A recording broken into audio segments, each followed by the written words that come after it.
고난 너머에 더 큰 고난이 기다린다 할지라도 오직 하나님만을 신뢰합시다. 여러분의 영혼의 시력이 회복되기를 마음이 없는 자에게 시청자가 아니라 우리는 예배자가 되어야 됩니다.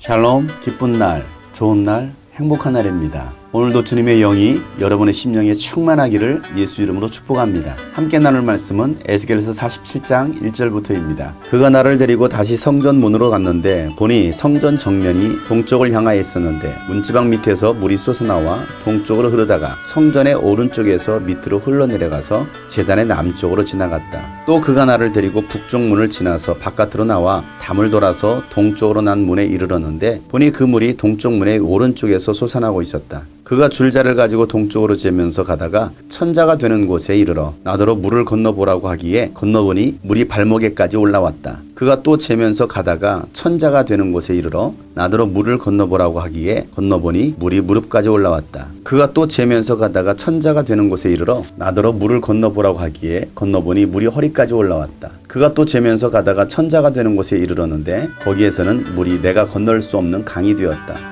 물이 불어서 헤엄을 쳐서나 건널까 걸어서 건널 수 있는 물은 아니었다. 그가 나에게 말하였다. 사람아, 내가 이것을 자세히 보았느냐? 그런 다음에 그가 나를 강가로 다시 올라오게 하였다. 내가 돌아올 때에는 보니 이미 강의 양쪽 언덕에 많은 나무가 있었다. 그가 나에게 일러주었다. 이 물은 동쪽 지역으로 흘러나가서 아라바로 내려갔다가 바다로 들어갈 것이다. 이 물이 바다로 흘러 들어가면 죽은 물이 살아날 것이다. 이 강물이 흘러가는 모든 곳에서는 온갖 생물이 번성하며 살게 될 것이다. 이 물이 사이로 흘러 들어가면 그 물도 깨끗하게 고쳐질 것이므로 그곳에도 아주 많은 물고기가 살게 될 것이다. 강물이 흘러가는 곳이면 어디에서나 모든 것이 살 것이다. 그때는 어부들이 고기를 잡느라고 강가에 늘 들어설 것이다. 어부들이 엔게디에서부터 에네글라임에 이르기까지 어디에서나 그물을 칠 것이다. 물고기의 종류도 지중해에 사는 물고기의 종류와 똑같이 아주 많아질 것이다. 그러나 사이의 진펄과 개펄은 깨끗하게 고쳐지지 않고 계속 소금에 절어 있을 것이다. 그 강가에는 이쪽이나 저쪽 언덕에 똑같이 온갖 종류의 먹을 과일 나무가 자라고 그 모든 잎도 시들지 않고 그 열매도 끊이지 않을 것이다. 나무들은 달마다 새로운 열매를 맺을 것인데 그것은 그 강물이 성소에서부터 흘러나오기 때문이다. 그 과일은 사람들이 먹고 그 잎은 약주로 쓸 것이다. 아멘. 하나님께서 에스겔을 데리고 다시 성전 문으로 데리고 가십니다. 에스겔이 동문 쪽에서 성전을 바라보니까 성전 문지방 밑에서 물이 솟아나와서 그 물줄기가 제단 옆을 지나 동문 오른쪽으로 흘러내려가는 것입니다. 성전에서 흘러나온 물은 사해바다까지 흘러내려가게 됩니다.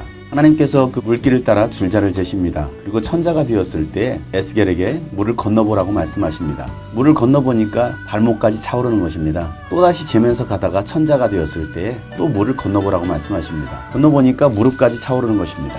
또 줄자로 재면서 가다가 천자가 되었을 때 또 건너라고 말씀하십니다. 건너보니까 이제는 허리까지 차올랐습니다. 또다시 천자가 되었을 때는 에스겔이 보니까 건너갈 수 있는 물이 아니었습니다. 헤엄쳐서는 갈 수 있을지는 몰라도 걸어갈 수 없을 정도의 강이 되었습니다. 하나님은 에스겔을 강가로 데리고 올라오십니다. 에스겔이 강가에 올라와서 보니까 양쪽 언덕에 나무가 많이 심겨져 있는 것입니다. 하나님은 에스겔에게 말씀하십니다. 이 성전에서 나온 물은 동쪽을 지나서 아라바 광야로 내려갔다가 바다로 들어갈 것이라고 말씀하십니다. 이 물이 사이로 흘러 들어가면 죽은 물도 깨끗하게 고쳐질 것이라는 겁니다. 그리고 강물이 흘러가는 곳이면 어디든지 모든 것이 살 것이라는 겁니다. 죽었던 바다에서 어부들이 고기를 잡고 죽었던 광야에서 수많은 과일을 내게 됩니다. 잎도 시들지 않고 달마다 새로운 열매를 끊임없이 낼 것이라고 말씀하십니다. 그 이유는 그 강물이 성소에서부터 흘러나왔기 때문입니다. 그렇습니다. 하나님의 임재가 있는 하나님의 성소, 하나님의 임재가 있는 교회가 영적으로 회복되면 그 은혜의 강물이 흘러서 죽었던 바다를 살게 하고 죽었던 광야의 열매를 맺게 합니다. 성소에서 흘러나왔던 물이 처음에는 발목까지 찼고 그 다음에는 무릎, 그 다음에는 허리, 그 다음에는 헤엄을 쳐야만이 건널 수 있는 그런 깊은 강이 되었습니다. 오늘 우리 교회에 하나님께로부터 흘러나오는 그 생수의 강이, 은혜의 강이 발목도 아니고 무릎도 아니고 허리도 아닌 헤엄을 칠 정도로 채워지기만 한다면 우리 교회를 통하여서 이민족뿐만 아니라 모든 열방을 회복해 하고 열매를 맺게 하실 것입니다. 은혜는 하나님의 성소로부터 나오는 것입니다. 은혜는 교회로부터 나오는 것입니다.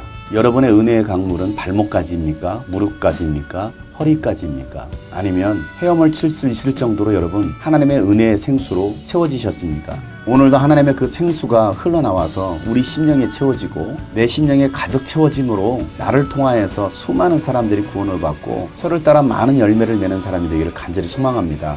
주여 내 영혼에 주님의 은혜의 강물로 채워주옵소서. 다시 오실 주 예수 그리스도